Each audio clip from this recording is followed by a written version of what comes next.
So I'm going to talk to you about the truth of beautiful lies. I am a writer, and I make my living telling lies. Be careful. There are 3 elements that a writer needs.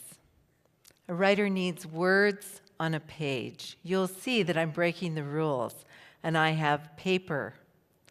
A writer needs language. A writer needs respect for the language that gives her the ability to express her ideas.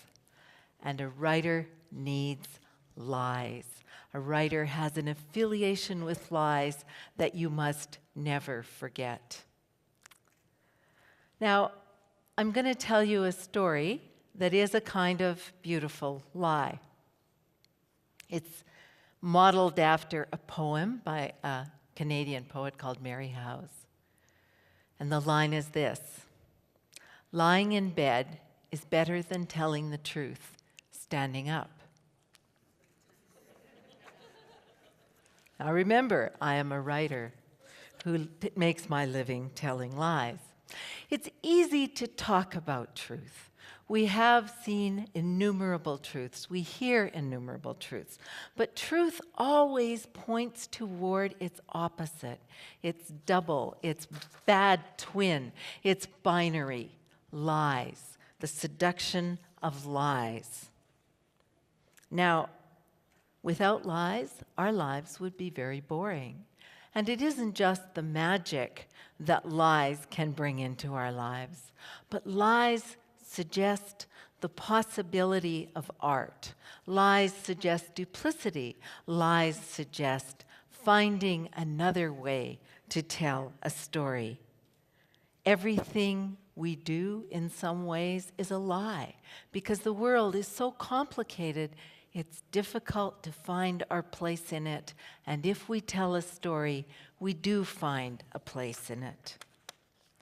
Now, as a lying writer, I have to pay attention to truthful lies and lying truths.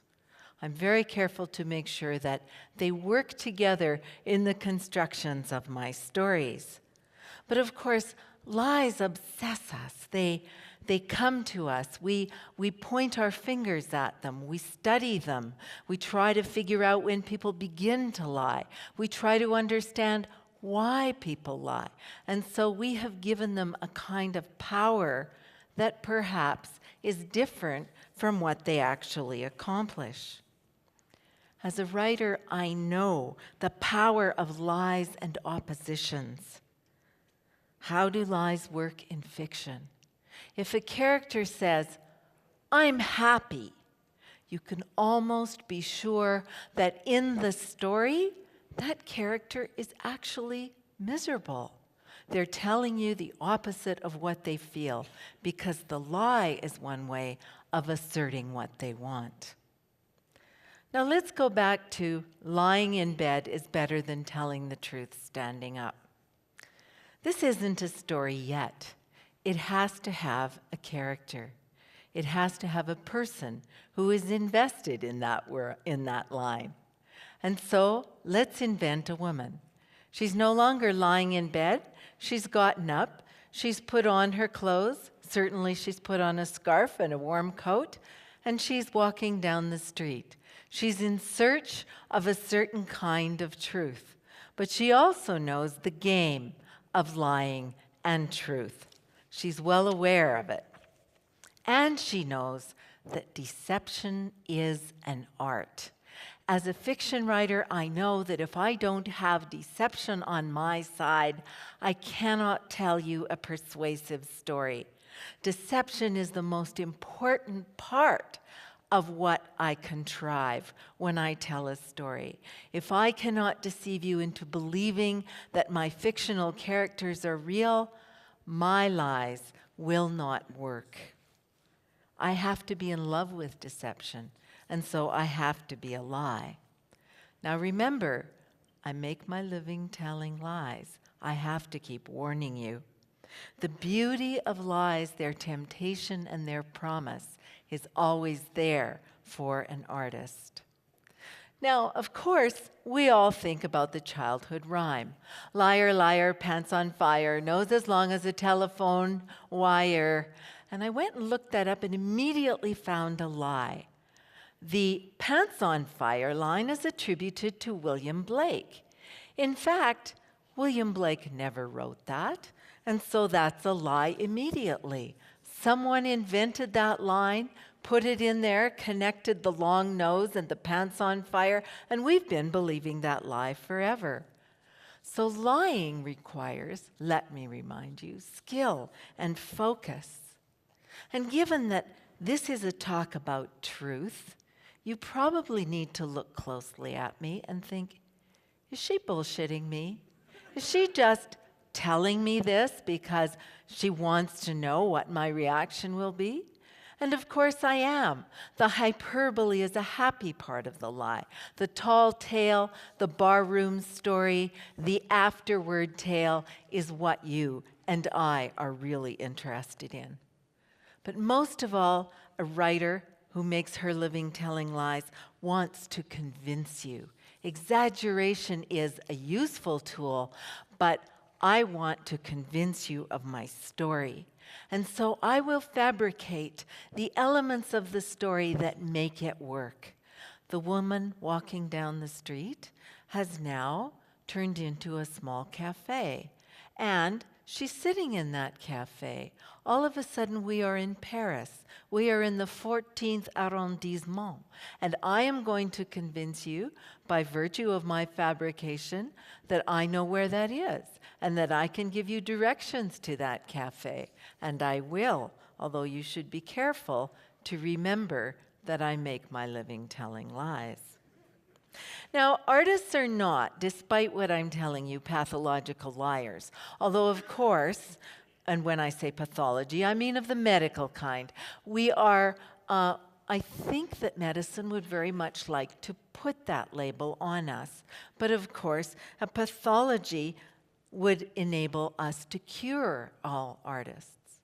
But then what would happen? If the artists were cured, would we have any art? No. So we do not want to be cured of lying. For us to believe in our invented world, we have to believe it as much as you, the audience. And that is why, of course, for madmen and advertising, puffery is what works, but not for the work of art. Now, I could tease you. I could tell you an ironic story. They're all part of lies. And do you notice how the list of lies is growing? That we have far more categories of lying than we have categories of truth, which is another interesting element. So what if I told you that I needed to be careful with the lies I told because the woman is George's wife, and George is very upset because he thinks his wife is having an affair with Charlotte. And so I would need, in order to stop George from going to the cafe and confronting his wife, to tell a lie. That's what we call an emergency lie, especially, of course, if George has a gun. We want to be careful to prevent emergencies. And in that half-truth of writers and their double meanings, their complicated wishings, that is where we find the surface, the beautiful construction of a story that will make you believe and will make you care. This is not one of those fake stories that we tell to children. The stork brought you, or yes, there is a Santa Claus. This is a real story. This is a story that makes us care about what it does because of the effect of its lies. So, since I asked you to remember that I am a writer who makes my living telling lies, let me pose to you a conundrum, which is another reason why I need to write words down. Is a writer who writes a novel about a liar lying or telling the truth? Is the woman waiting at the table in the 14th arrondissement in Paris lying, or is she sitting? And if she is only sitting, What is the lie about her story, and what is it telling us? And so, no, my lies are not white lies or minimizations. They are the lies of an artist who embraces the potential of language and who wants to give you that potential, who wants to embrace what Debussy said, that art is the practice of deception, the beautiful practice of deception, the practice of deception to make something beautiful. In The Baroness, songstress Sarah Celine sings, "Is this the truth we knew and then forgot? Maybe the lies are all we've got, but aren't they beautiful? Aren't they beautiful?" And so, without apology, I will tell you again that I make my living telling lies, and I am grateful to do so. And in the words of Margaret Atwood, now do you believe me?